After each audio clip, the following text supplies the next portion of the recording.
Swim check 1, 2. Bike check 1, 2. Run check 1, 2. I think we're ready. Let's try this. Welcome to the Try Beginner's Luck podcast, a podcast where we explore the sport of triathlon from a variety of perspectives to help beginner triathletes on their journey. I am your host, Mashonda Shines. All right. Welcome back to another edition of Try Beginner's Luck. Yeah, this is your transition area, and I hope you are transitioning well, because that is a thing too.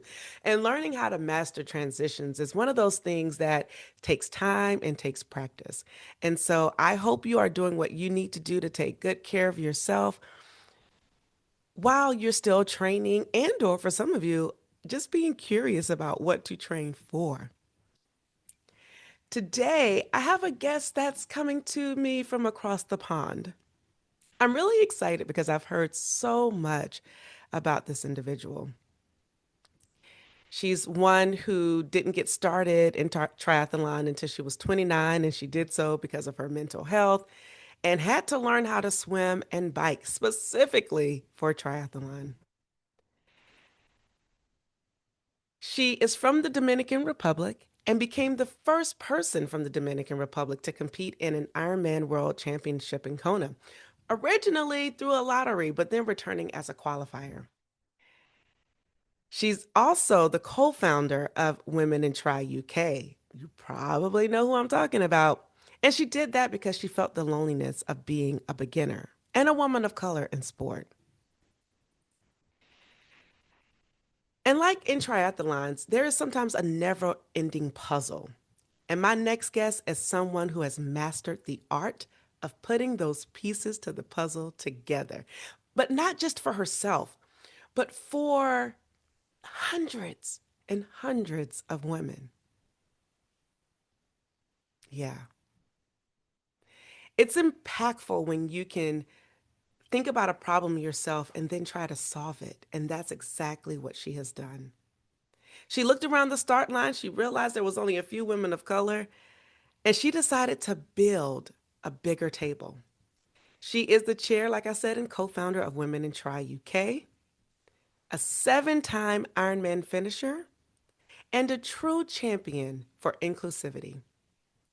Please give me a massive, heartfelt welcome.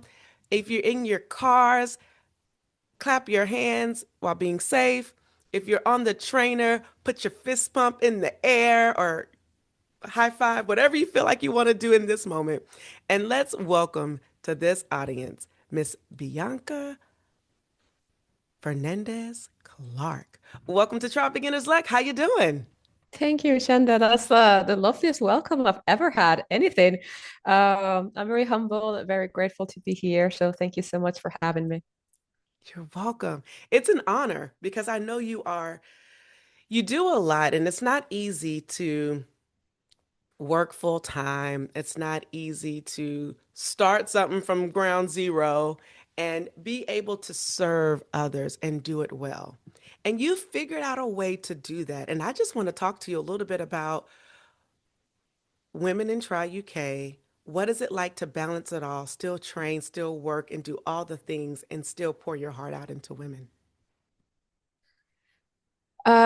You did say it is a puzzle. I feel, when you see people juggling balls, and I feel the same all the time. I'm always juggling balls. So I am a wife, I am a professional, I am a triathlete myself, I am a daughter, I am the chair of Women in Tri, I am a friend, although lately quite bad at that. So I'm just juggling all these balls.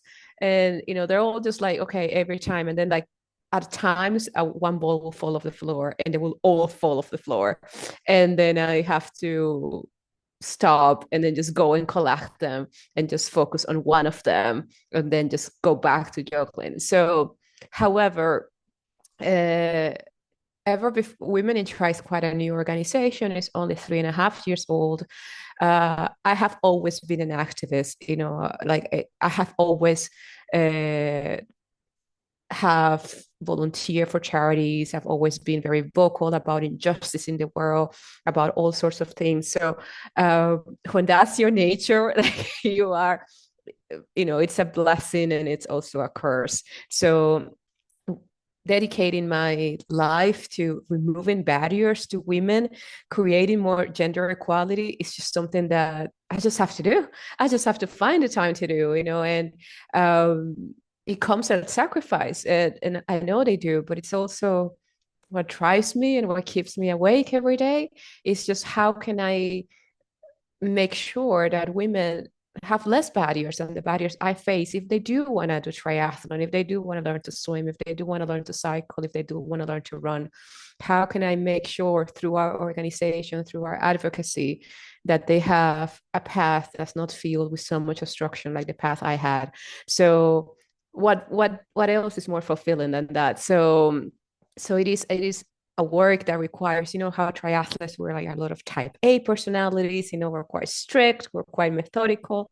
So everything is scheduled for me. Like a lot of people will have different techniques. Mine is around order, like there's an order of the day that my training has to be done, that I have to uh, dedicated hours to women in trial, dedicated hours to my work, dedicated hours to my husband.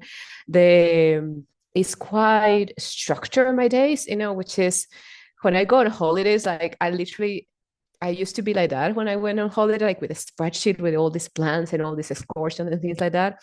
And now when I go on holidays, I literally went on holidays just 2 months ago and we didn't even have an itinerary. We just had like allocation for one place and then we were going to figure out because I just need a release from that structured life that I have every day of, schedule after schedule after schedule. So I don't have children, which is I feel like, one of the ways that I don't know how, I find moms extraordinary. How can moms be triathletes?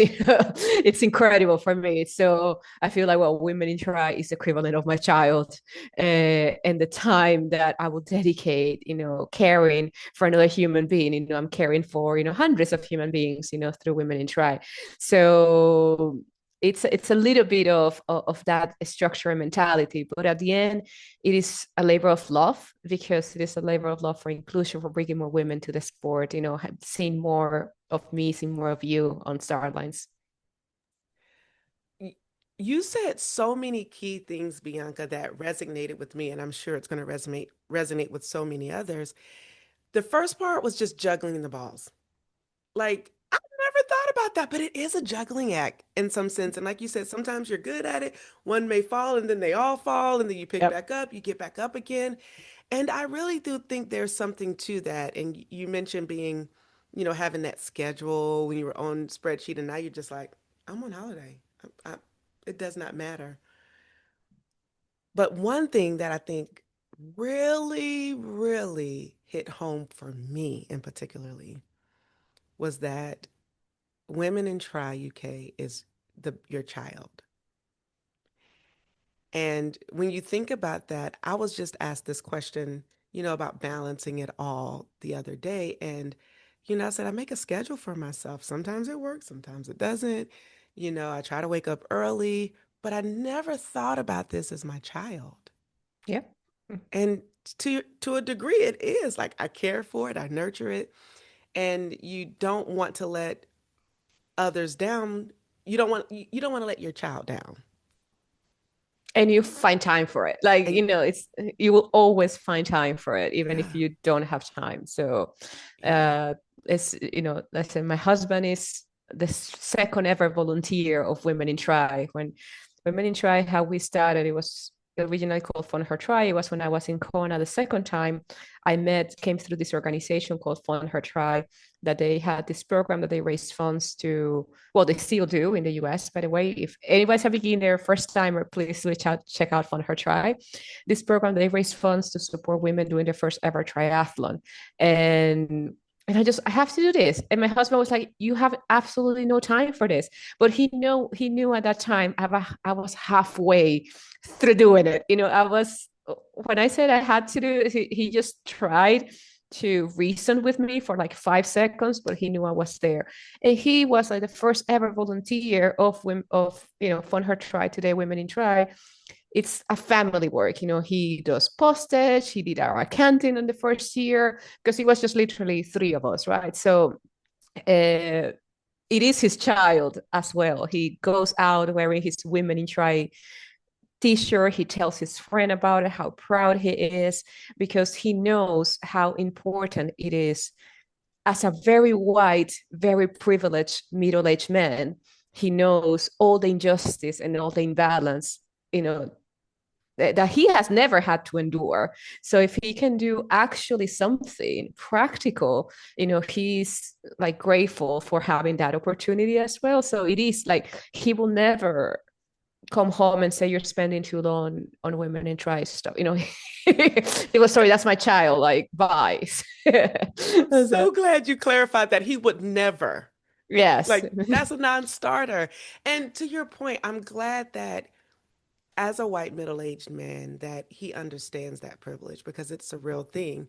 And we don't want to like minimize it. It's just a thing. Yeah, And I'm absolutely. glad that it works for your relationship that he knows that this is your baby. And Lynn Maddox, yes. So Fund Her Tri, we Yes. actually partnered with them, I think maybe 2 or 3 seasons ago, to kind of build awareness and getting people to build Fund Her Tri, uh, their awareness in the United States. Great organization. Check out Lynn Maddox. She's actually stateside. She used to live in Hawaii and now she's in Colorado. And so, if you are a first timer of any sort, they will fund you to race your first race. Now, let me be very clear about these stipulations. You have to pay first, register first, and then I think once you complete the race, you get refunded. I believe that's how uh, the program works. So if you're interested, reach out to Fund Her Tri. Now, you were Fund Her Tri UK, and UK. then you changed your name. Why the Yes. change of name?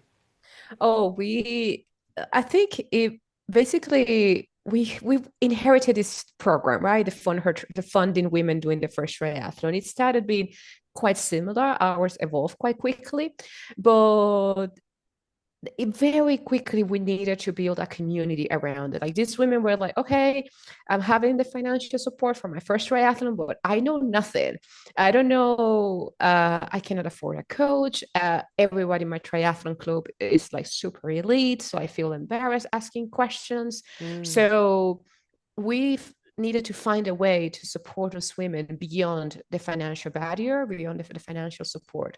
So we did started a mentoring program very quickly, side of it, which is something that Fund Her Tri US also had, and Lynn was instrumental to how we built this program at the start.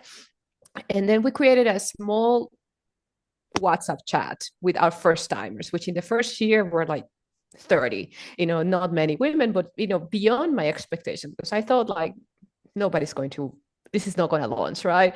It's going to be very small. So we had our first timers in this chat, just with us, with the co-founders and just a few mentors. We had a little support from coaches. I said, look, we're happy to coach them one-on-one. And because there were so few, they even had a coach on the first year, etc. And then we started getting a lot of DMs and messages like, I want to join. Like, you didn't fund my first entry, but I heard about your chat and that everybody asks questions and it's so welcome and it's so beginner friendly.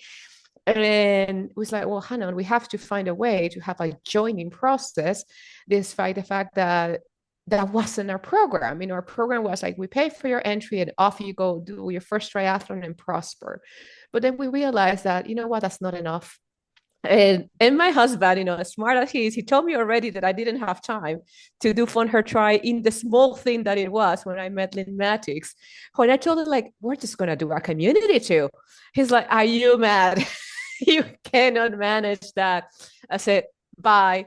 Um, we had then we raise the community as an actual charity program. It's a community that you will come to have online virtual support from women across the UK, sometimes even international will join us. And we will say, let's see how this goes. And today we have over 700 women in our community. 700, like just incredibly mad. I said, it's, and obviously from that first talk with Lynn to today, it's a lot of layers that have happened. A few layers of that has been, first of all, I've always been an advocate before Women in Tri was founded. I've always had chats with race organizers about barriers that I face at their events, racism that I face at their events. I've spoken with governing bodies, so British Triathlon, and I've never had a platform before. I will always speak about swim hats. Like my hair is very tidy to it, but it's like really big, really curly. Swim hat snapping because they were too small. Cycling helmets not fitting when my hair is just in its puffy, spectacular way. And after George Floyd death, like, and all the focus in Black voices, then suddenly I had a platform. I had immediately people were like, "Have you heard to what the stories from Bianca? What she's been?" And I always just told them like from my perspective, just like this is what I have found, when I did this event as a Black person, as a woman. So then suddenly people were listening to Black voices. So I started then having direct seats at the table with governing bodies, race organizers, with the industry, and then I was able to actually implement change.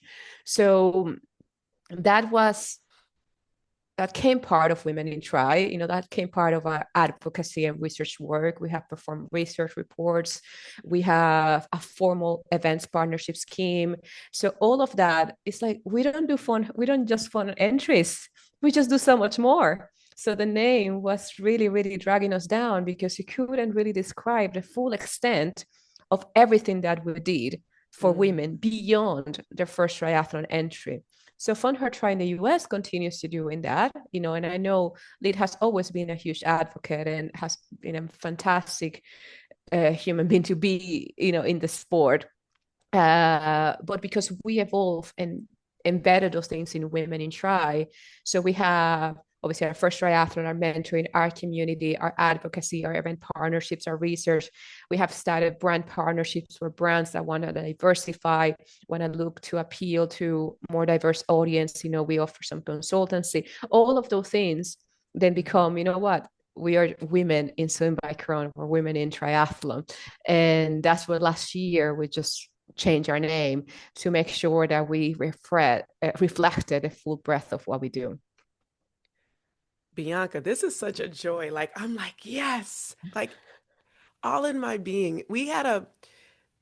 Okay, I'm going to slow down because I'm getting very excited. And when I get excited, my thoughts get very jumbled. You said a mouthful, and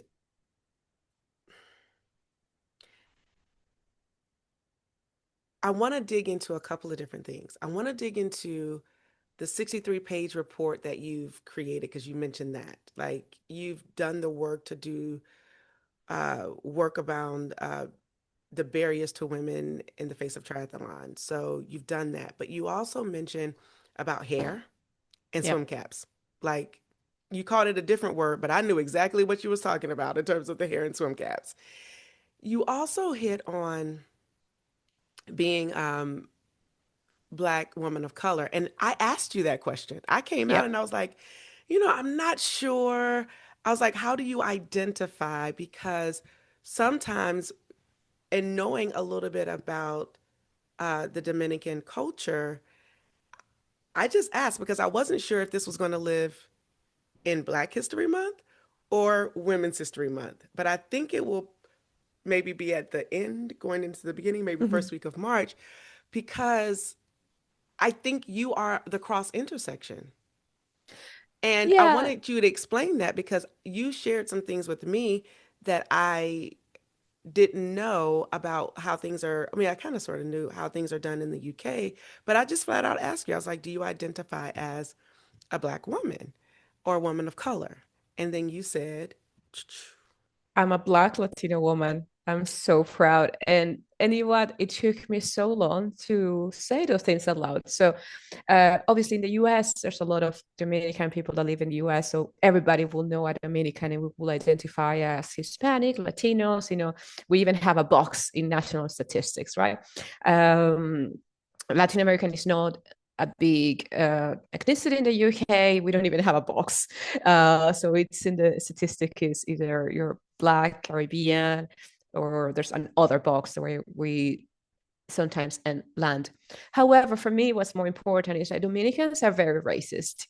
We Dominicans, we really repressed our Blackness. Uh, Colorism is very real there. That the whiter you are, the more privilege you will have in my country, right?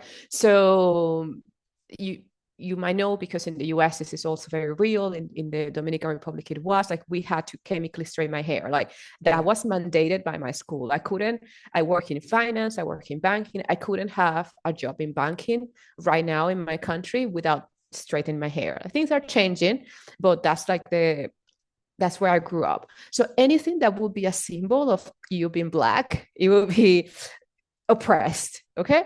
I mean, everybody in my family has straight hair, proper European straight hair. When was born with this little curly afro hair, like honestly, my mother had what a disappointment, this child. They call it bad hair. And a lot of my barriers in sport came through that, because once you straighten your hair, you cannot learn to swim.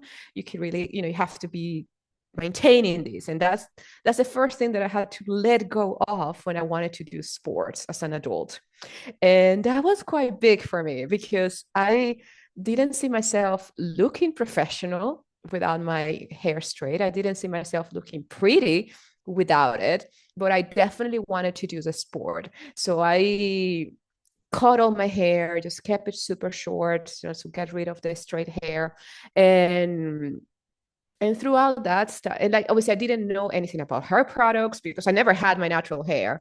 So then what started for me was education, understanding my Black culture, understanding braids, products. And oh my God, what a beautiful thing I discovered. I keep my hair in braids like a lot because I want to be even more Black than what I am. I just love that culture. And I just feel that for a long time of my life, I was taught to repress it. And I am so Black. Like I have big hips, I have like all the characteristic of Black African women.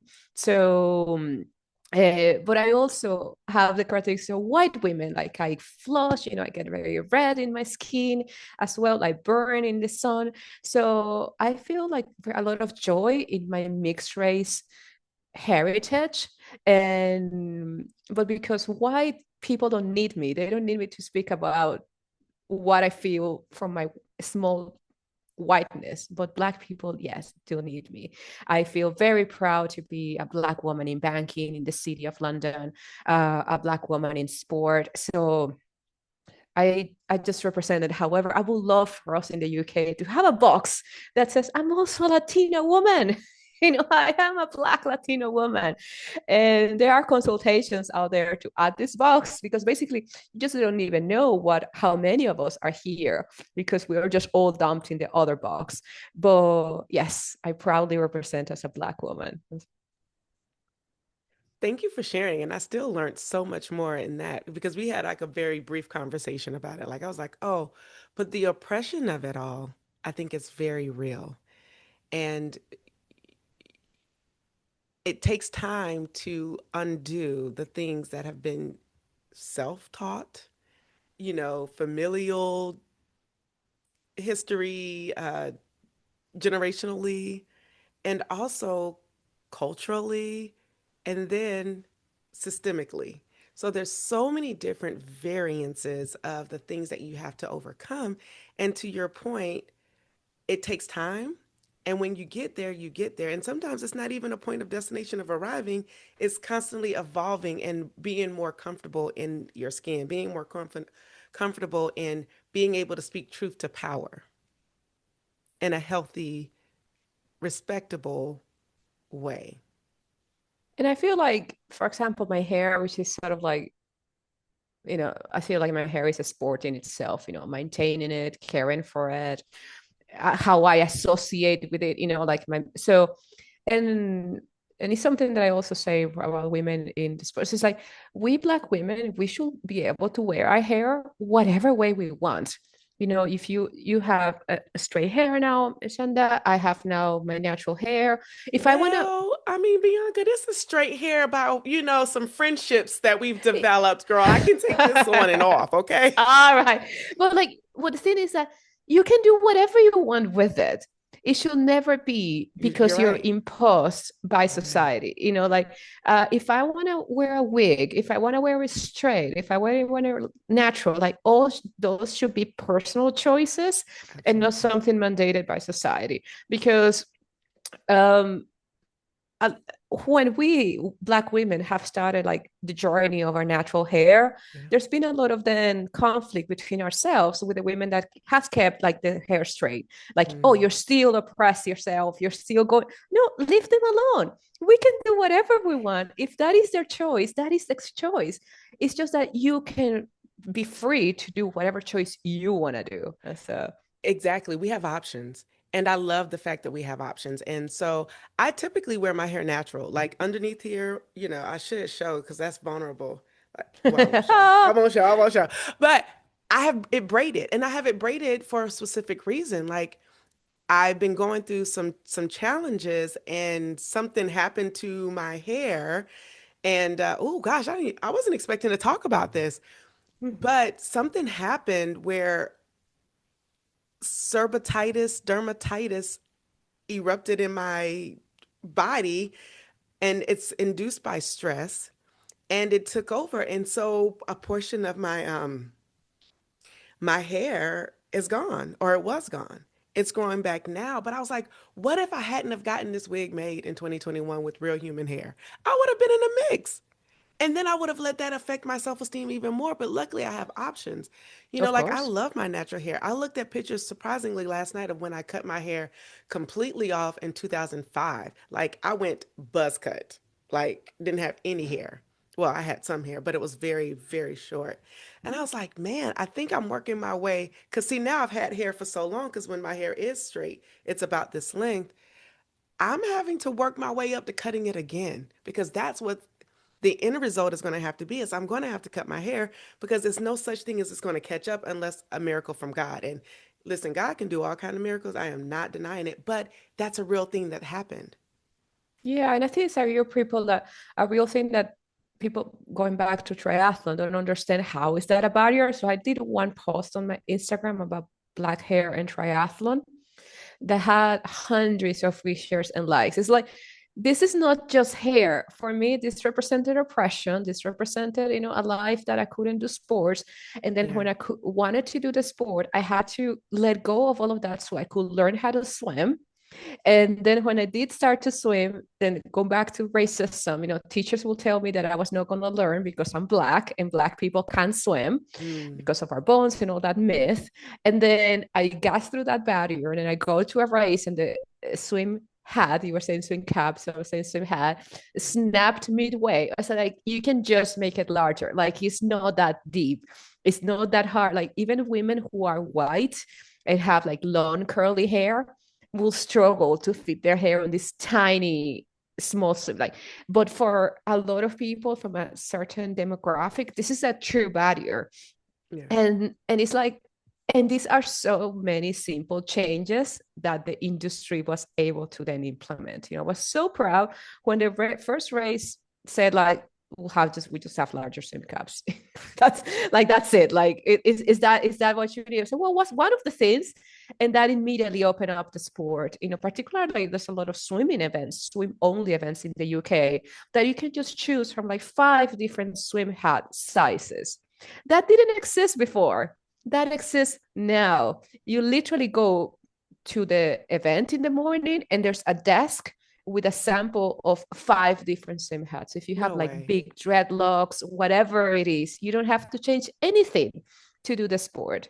But this didn't exist. this is very new. So that is the impact of advocacy. That is the impact of doing this work. Like people out there don't know how that started. And, it started with voices like ours, just sharing how this was an issue. And then somebody said like, what a silly barrier. Let's just fix it. And then it was fixed. You know, I don't think I've used my voice loud enough for it, to be honest, because there are some races that have it and there are several that do not. And so I think this is an area of opportunity to do that, to have those different swim caps and I just have it. Like I've made comments to maybe some race directors that I work with and have personal relationship with, but not necessarily like this should be mandated. Like I I'm love an equal a payer. silicone cap, right? And so I like a silicone cap that's a little bit larger, but I've found people who have it. And so when I have my big braids, I have a swim cap for that. So I have gone out and independently purchased caps of various sizes. But that definitely is an opportunity. And you're right. I think maybe I feel like I'm probably in a better space to be a better advocate for certain things and using my platform for that. But we've spent a lot of time on it, and I think we'll have you back and maybe just an offset conversation about what does that look like, and maybe we figure something out to help bring what race directors are doing in the UK over here to the United States so that there is a little bit more of an equitable advantage at races so that people can feel confident, because I think it's a confidence issue of, if you don't have everything prepared, and to your point, if there's an opportunity for the swim cap or swim hat to break in mid race, then that doesn't give you the confidence to want to keep going. It messes your game up, messes mentality up, mental. So that's just another opportunity.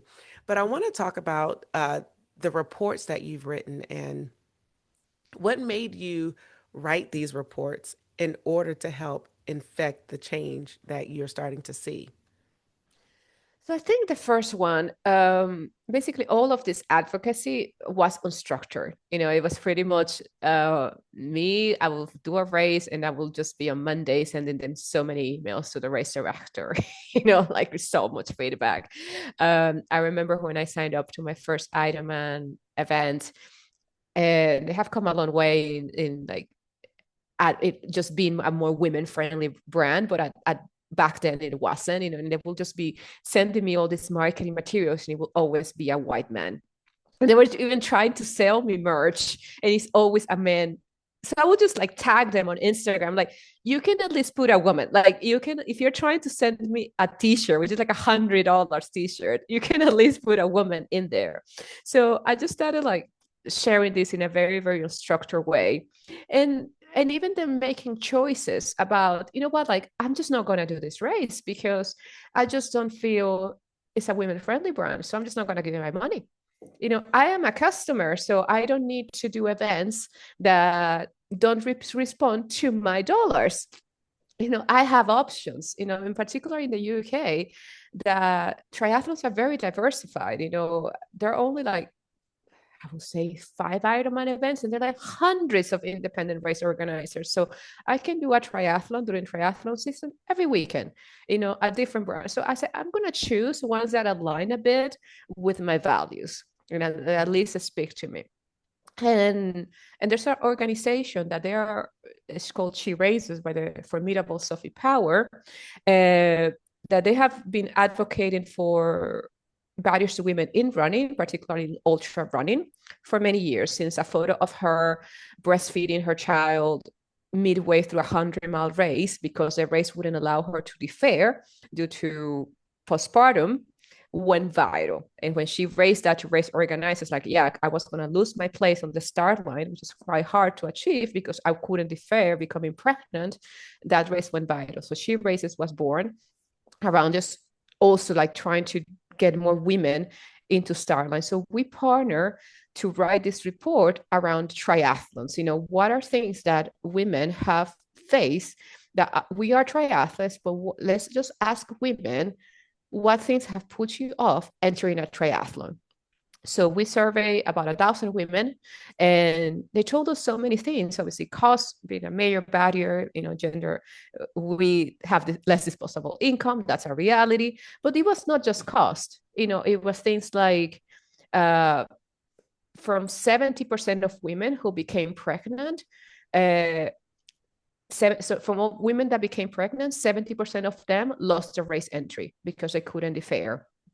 Women that have their period coming on race and had nowhere to find, period products. All the in our community, we have a large number. We're very diverse. We have a large number of Muslim athletes that couldn't do triathlon because of the absence of a change in tent. So they can remove their swing cap and put on their hijab in privacy before going into the bike. Something as simple as a change in tent. Like if a change in tent was not available, they couldn't do an event. A lot of women spoke about being harassed by male athletes, particularly the environment being very aggressive.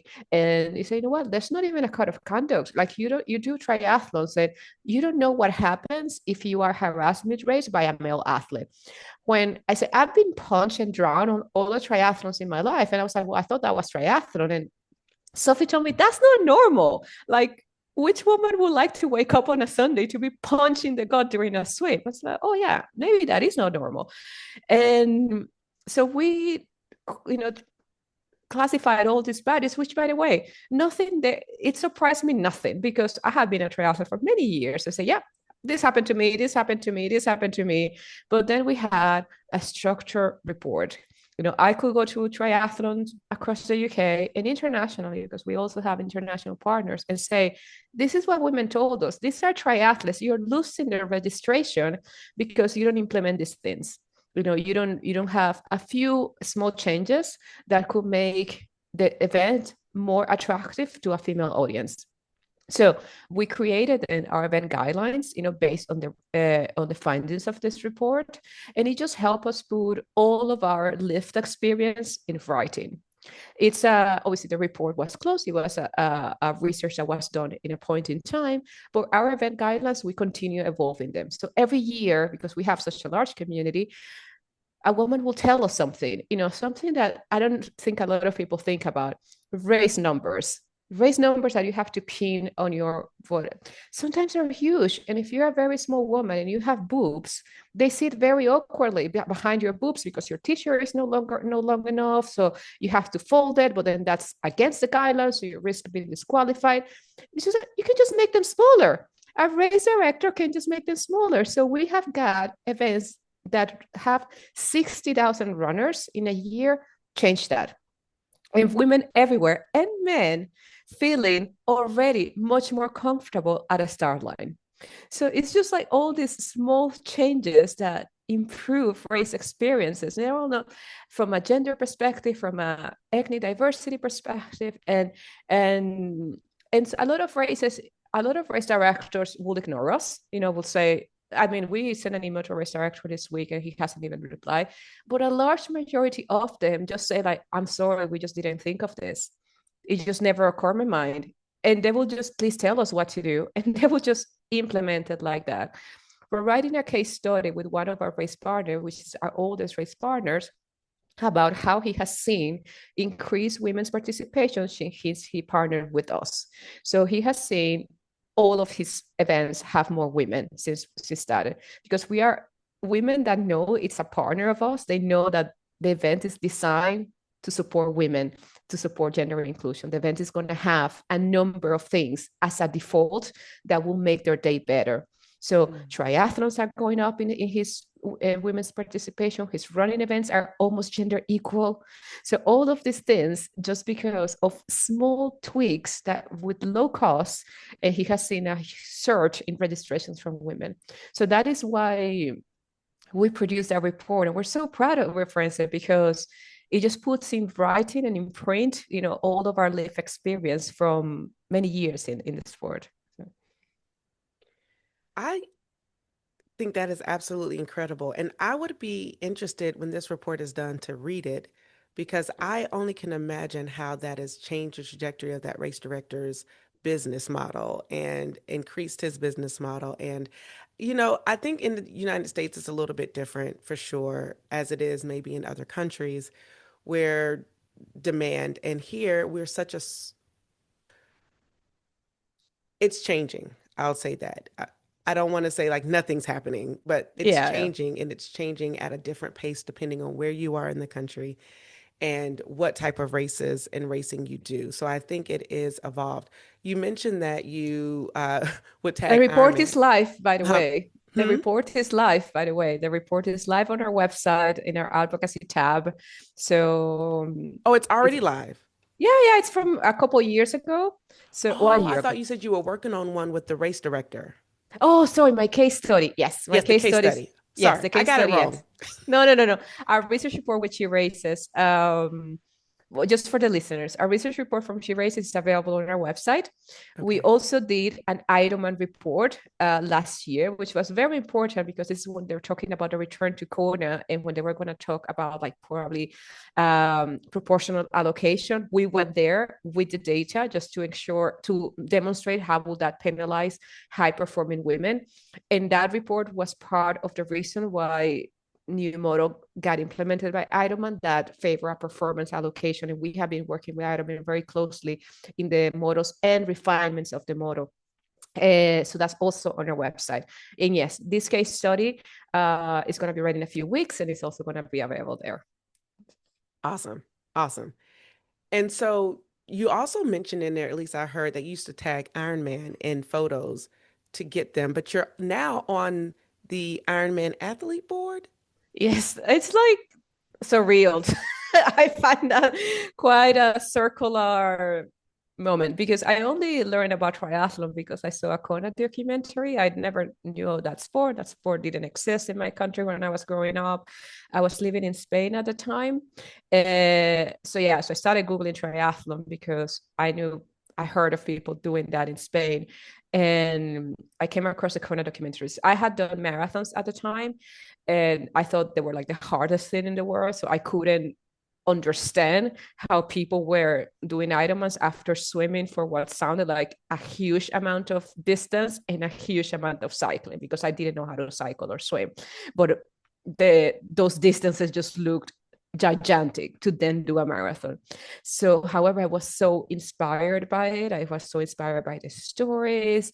It was incredible. So I only knew the sport because of Ironman, and I have family living in Florida, so I signed up to a 70.3 in Haines City, and that's when I just started like this journey. Like I'm now a triathlete. I have to learn to swim properly, and well, I swim, and buy a bike, and go there and do the 70.3. And yeah, I used to tag them, and they never. I don't think they ever listened. I don't think they ever. I don't know if they ever saw my stories, but but it was funny when we wrote this report and we sent them, I was like, yes, Bianca, we know who you are. Was, oh my God, do they have a file on me or something? but it was all like really positive. I said, like, no, you are such a positive advocate and voice. So, but we know who you are. We know who Fun for Try is. We know Women in Try. So they actually knew our whole story, my whole story. So I said, like, maybe those stories, when I tagged them, they saw them. Yeah. And now being part of the athlete board is a huge honor. It's just a huge honor. Nice. And so you started telling us about your first time story within that. So just go ahead. Let's just right into it because we've talked about so much more. I actually lost track of the first time story. That's the whole reason why we're here. So tell us about your first time try. So that was not my first time. I signed up to a very small super sprint triathlon. So I don't know if you guys have that distance. It was the smallest 0.5 mile swim, 5 mile bike ride, and like a 2 mile run. So, but I didn't know how to swim or bike. So that for me was huge. I had to take swim lessons to do that distance in open water. I bought a bike from a decathlon shop. It cost me £100. It was a terrible bike, but that was my bike. And I just did this small triathlon and I just really, really loved it. I thought it was truly fun. I don't know. I said, oh, this is nice. I didn't start just like moved to triathlon. So I just stayed just doing running. But but yeah, I just sort of like got tired of running at a point, and it's like, okay, I'm gonna sign up to a middle distance, so a 70.3, and which has like these huge distances. I never swam that far, I never cycled that far, and that's sort of when I joined a cycling club, a women's only cycling club. And then I just said, I joined a tri club, and I was dropped on my first bike ride. I was too slow to go on the runs. I couldn't do anything with them because everyone was fast, and then it was me, but like 10 levels down. Like I was like, where do beginners, slow people do sport? And no idea. So I trained mostly alone. And then I had all these questions. So I had to Google them. And everybody in my tri club was always super friendly and open. But I just felt like I was the only one with those beginner questions, and like there was nobody else. So and then obviously I'm a very academic, so I was like a student of the sport. I would just like find out everything and really, really get the nitty gritty. And I progressed a lot. And I did my first 70.3. And for me, the biggest challenge was going to meet those cutoffs. Like I mentioned, I was very slow when I started, and I almost didn't meet them. So I was really proud. Like for me, when I got out of the swimming time and I did the biking time, I was like, okay, I'm going to finish, because that was my barriers. And then I just kept doing more and more because I just actually fell in love with it, and I changed my mindset. I'm not a runner, I'm a triathlete now, because now I lived in a swim, bike, run mindset, which before I always lived in a runner mindset that I would just occasionally swim and bike. So and I just said, like, maybe I'll just do an Ironman. I did that 70.3. I got okay, 7.5 hours. I chose one in Sweden the year after because it was very flat, it's very lovely. And then they were running this lottery because it was the 40 years of Kona, that everybody who had entered which I didn't even know, by the way, everybody who had entered an Ironman in that year was automatically entered in a lottery to compete at Kona. So when Micah Raleigh said in the Facebook news that I got a place to go to Kona, people were like, is this a scam? Like, don't give your credit card details. This is not how you go to Kona.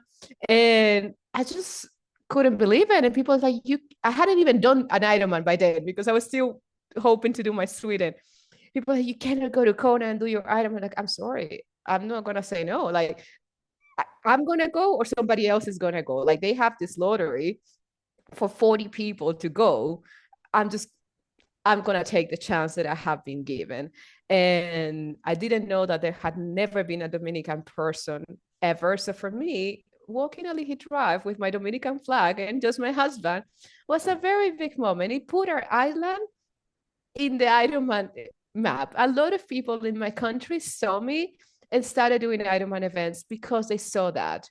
So, and I did my event and I finished it. I wasn't even last. So it just, I felt like it was like Secona for me has always been a place that I will have a connection with, because then when I came back as a qualifier a few years after, I met Lynn and then founded Fun Her Try, and now Women in Try. So every time I've been to Kona, it has been memorable. So sorry, I think I went way hard of different to like I'm a beginner story all the way to almost the finish one. So, No, this is great. Like, I love when you get to share and talk because you're getting to highlight the moments that matter to you. And that's what ultimately resonates with others. So I'm not going to stop you. We're just going to let you go, go, go. Thank you so much look at me stuttering on my words because I'm still like caught up in your story. Thank you for joining us. I have one other question that I would love to um like ask you. of course.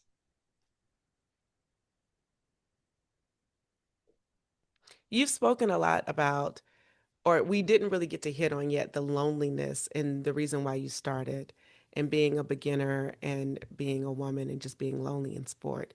As a community builder, if you could go back to your 2018 self, standing at your first start line, or maybe not your very first start line, but standing at a start line, what is one piece of community led insider info you wish you would have known or someone would have whispered in your ear? I think is that to be I will address your question, I promise. But I just want to give a little bit of another context. So I work in banking, which is traditionally a very wide male dominated industry. So I've always been the only Black woman. I have been put in these positions from very early on that I'm being the odd one out. It's not a comfortable position, but I have been there.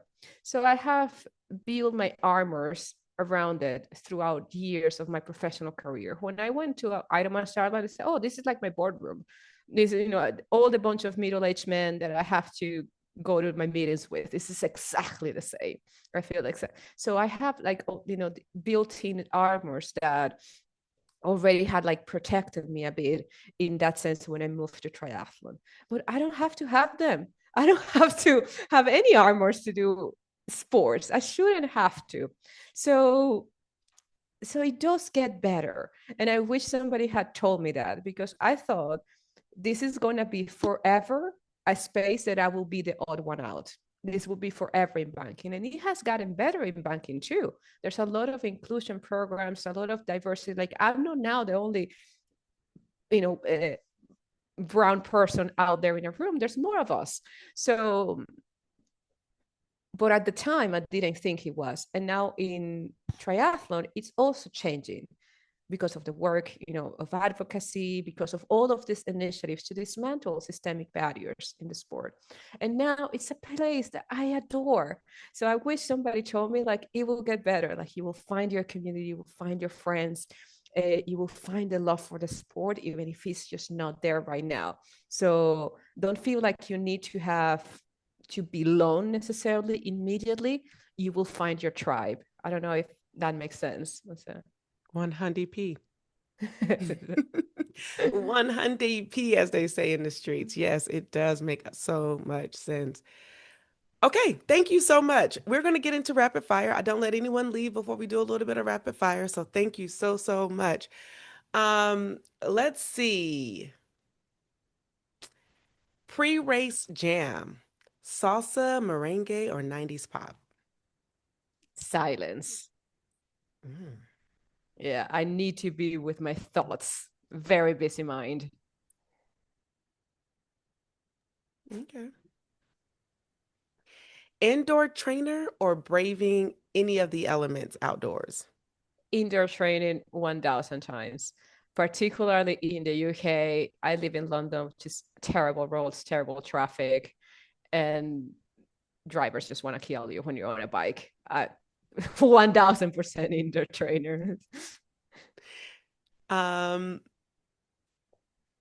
Favorite place to cycle when you're not on the trainer? Spain. Okay.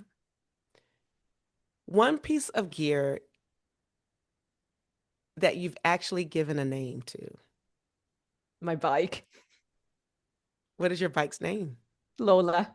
Ooh, Lola. She fancy or whatever. Okay, Lola. She's very sexy. Yeah. She's sexy. Okay, sexy Lola. Okay, okay.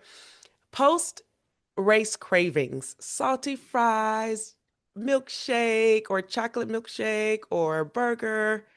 What do you like after a race? I'm always between a burger and a pizza. It's always one of those. So My girl. My yeah. girl. Come on, come on. Okay. Don't So, get me these like protein shakes, sorry, greasy food. everybody has a different thing, but you my girl. I like it. I love it. Socks or no socks in bike shoes? Socks. You're like, I mean, I'm a judgy person. I will judge you if you're a no socks person in the bikes. so you judging me? Sorry, I might, Shanda. We might unfriend each other after this. I know we were friends at one point. Now we're like, eh. Yeah, I have to think about this. Um, let's see. Oh man. Okay. What's the Dominican trait that you bring to every race? Well, none, because I'm like terrible cook, so I don't know anything. I don't know how to cook anything Dominican, but I love mango. If somebody can make me a mango for any star line, I will just love you. And I will pay any money for it, by the way. Like, if you come race morning with a plate of mango, yeah, please. You guys heard it. Get her some mango at her start lines. And before we end, do you pee on the bike or get off and take a proper pee break? You know what? I will be very happy to pee on the bike. It hasn't happened yet. I think like I just get too nervous, but I do pee on the run. So the tip is do it close to an aid station, grab a bottle of water. So you just like wash everything and you just keep running. So you pee on yourself, but you don't wear socks? I mean, but you judging me because I wear no socks sometimes? You know what? Performance, right? It's marginal gains. I'm gonna waste like 2 minutes, for a innocent pee on the course line. So yeah, everything just goes into the wash and has like 3 washes after a race, and then it can go dry. Oh, I love it. Thank you so, so much, Bianca, for taking time out of your schedule to join us and all the way from the UK. Thank you so, so much. We have this saying here on Try Beginners Luck, whenever you win, when whenever you try, you always win. And that is true. Happy end of Black history, happy beginning of women's history, just happy, oh, happy day. Also, be sure to follow us. If you've loved this podcast and you love the content that you see, be a friend and share it with somebody that you love. We want to see this podcast grow. We've seen tremendous growth and we thank you for listening, but definitely be sure to follow us. We're all on your major platforms. We're on YouTube if you want to see our gorgeous faces, because Bianca is gorgeous in the UK and I'm here in the States. Let's go. Be sure to do that. All right. Until next time, I'm Mashonda Miles, also known as Mashonda Shines, and we are out. Peace. Bye, everybody. Thank you for tuning in and listening to this episode. We need your help so we can continue to try at TBL. So for more information on where you can find and subscribe to this podcast, visit www.trybeginnersluck.com. And don't forget, whenever you try Beginner's Luck, you always win.